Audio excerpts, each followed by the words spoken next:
Dentro de los atributos de la persona, del individuo, del ser humano, tenemos la capacidad o capacidad jurídica, quizás la más importante de las propiedades, de las características que tiene la persona, que tiene el individuo.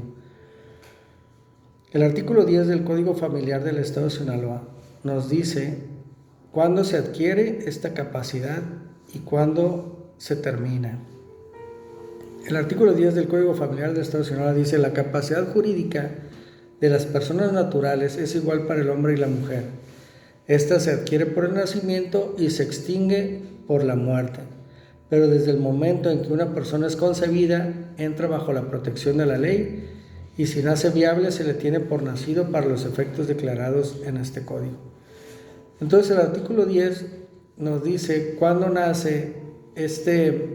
cuándo se adquiere este atributo de la capacidad y cuándo se extingue.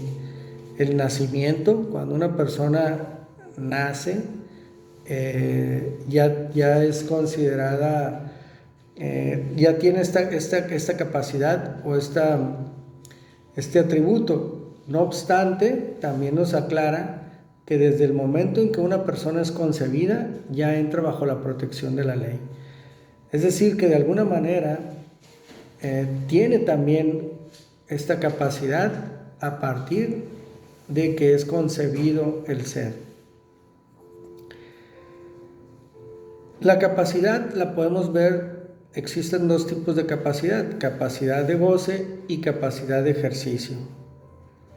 Capacidad de goce, como su nombre lo dice, es como la capacidad de gozar, de tener, ¿sí? Es la aptitud que tiene un individuo, que tiene un sujeto para ser sujeto de derechos y obligaciones. Entonces, capacidad es este atributo o esta propiedad que tiene una persona para poder gozar de derechos, y tener también obligaciones. Es una aptitud. Entonces, este atributo de la capacidad le da precisamente al ser humano esa aptitud de poder tener derechos y obligaciones. La capacidad de goce se tiene, como ya dijimos, desde que una persona nace, pero la ley dice que no obstante, desde que la persona es concebida ya entra en la protección de la ley. Entonces pudiéramos decir que incluso desde que un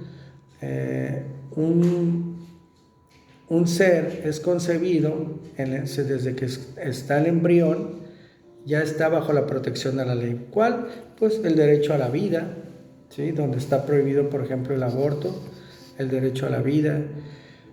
Ya tienes el derecho a heredar, tienes el derecho a los legados dentro de una herencia. Entonces, desde que ya estás concebido, ese ser ya podemos considerarlo que ya está gozando de ciertos derechos. Eso es la capacidad de goce, gozar de derechos y obligaciones.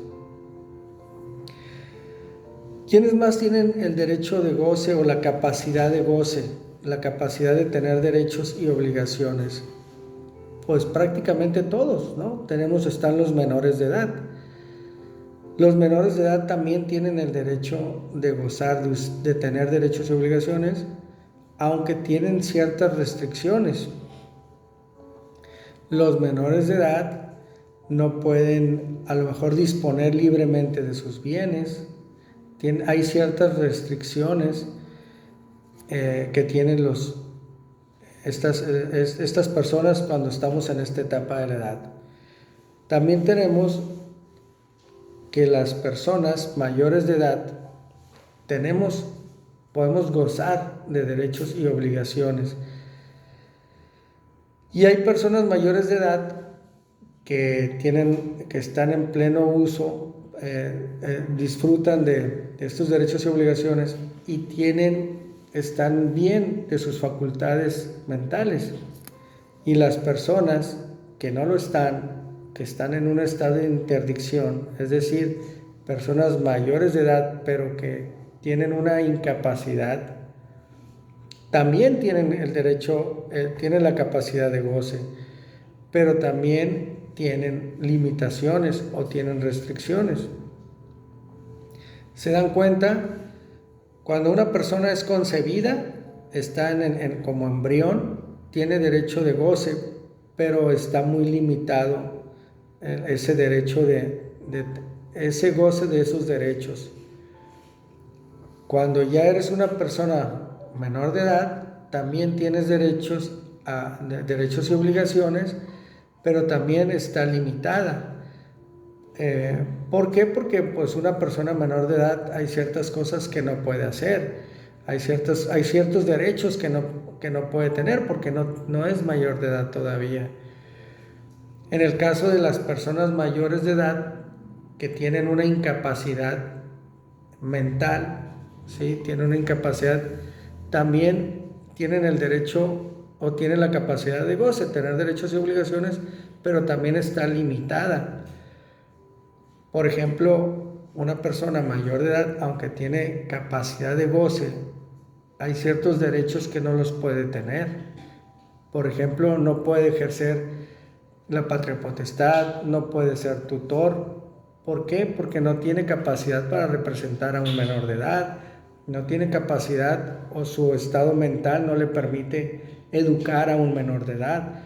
Entonces se dan cuenta cómo esa capacidad de goce de derechos y obligaciones está limitada. Es verdad, un incapaz puede vender una propiedad, puede comprar, claro, con su representación, tiene derechos, puede gozar, pero hay ciertos derechos que no los puede tener. El derecho al voto tampoco, no pudiera ejercer ese derecho al voto porque es una persona que tiene una incapacidad mental. Entonces, estamos limitados. La persona mayor de edad que está bien de sus facultades mentales, que no está en un estado de interdicción, es decir, que no tiene una incapacidad mental, pues goza de sus derechos, de todos sus derechos y obligaciones, ¿no? Esta capacidad de goce está en su plenitud. En el caso, ¿y cuál otra tenemos? Pues tenemos la capacidad de ejercicio.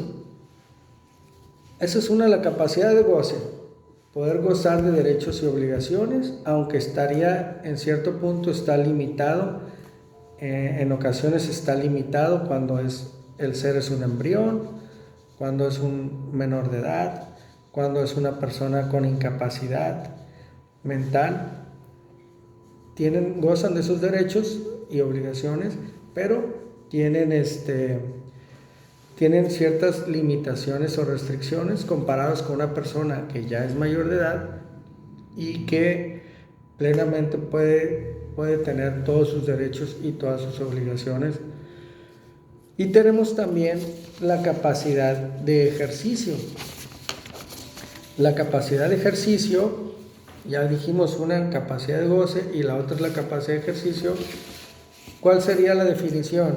Dice, es la posibilidad jurídica que tiene una persona de hacer valer directamente sus derechos, de celebrar en nombre propio los actos jurídicos, de contraer y cumplir sus obligaciones y de ejercitar las acciones conducentes ante los tribunales. Entonces vemos que una persona, tenemos capacidad de goce, es decir, dentro de los atributos de la persona, dentro de las propiedades, de las características de las personas, tenemos la capacidad de gozar de derechos y obligaciones. Y ya vimos desde qué momento adquirimos esos derechos y esas obligaciones. Y la capacidad de ejercicio es la facultad que tenemos de hacer valer nosotros de manera directa esos derechos y obligaciones. ¿Por qué? ¿Quiénes tienen capacidad de ejercicio? Pues tienen capacidad de ejercicio las personas mayores de edad que están bien dentro de sus facultades mentales, ¿sí? Tenemos las personas mayores que están bien de sus facultades mentales porque ellos pueden celebrar sus actos de manera directa. Pueden celebrar un contrato de compraventa, una donación, el matrimonio, todo lo hacen de manera directa. Un menor de edad no puede, un incapaz no puede, no tienen capacidad de ejercicio porque ellos no lo pueden hacer de manera directa. Un incapaz, una persona que está sujeta a un estado de interdicción, que tiene un tutor, pues será el tutor el que lo represente en un acto jurídico. Si se vende un inmueble de él, de esta persona incapaz, pues será un representante, será un tutor quien en todo caso ejerza los derechos por él, pero no lo va a hacer directamente. Un menor de edad que quiere vender una propiedad, un menor de edad que quiere celebrar un contrato, pues tampoco puede hacerlo de manera directa. Tiene que ser por medio de quien ejerza la patria potestad o un tutor también. Entonces ellos no tienen capacidad de ejercicio.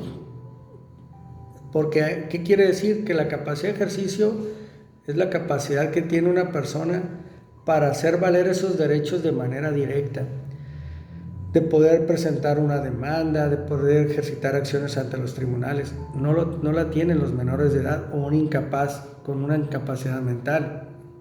Lo tienen entonces para poder tener, quienes tienen capacidad de ejercicio son los que pueden hacer valer estos actos de manera directa. Y esa es la capacidad de ejercicio, es que tú puedes de manera directa hacer valer tus derechos. Por eso dice aquí la definición, es la posibilidad jurídica que tiene una persona de hacer valer directamente sus derechos, ¿sí? De celebrar a nombre propio, no bien en representación, los actos jurídicos, de contraer y cumplir sus obligaciones y de ejercitar las acciones ante los tribunales.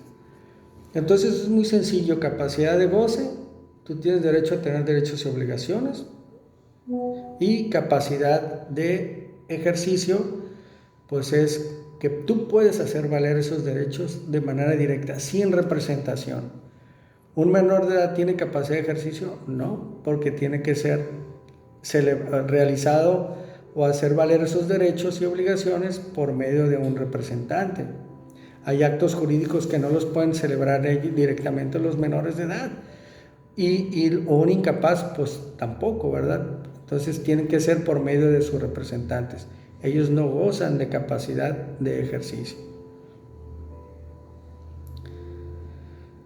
Pues ese sería la explicación del atributo de la capacidad jurídica, ¿sí? De la capacidad que podemos tener, que es capacidad de goce o capacidad de ejercicio. El artículo 12 nos dice: la minoría de edad, ¿sí?, el estado de interdicción y las demás incapacidades establecidas por la ley son restricciones a la personalidad jurídica, que no significan menoscabo a la dignidad de la persona. Los incapaces pueden ejercitar sus derechos o contraer obligaciones por medio de sus representantes con las condiciones de la ley. Eso dice el artículo 12 del Código Familiar del Estado de Sinaloa. Entonces, te dice que tanto los menores de edad como los que están en un estado de interdicción, es decir, mayores de edad con una incapacidad mental, son restricciones que tienen restricciones a la personalidad jurídica, pero no significa que no puedan hacer valer sus derechos. ¿Cómo los hacen valer? Por medio de sus representantes, pero no tienen capacidad de ejercicio, ¿sí? Muy bien, muchas gracias. Continuamos más adelante.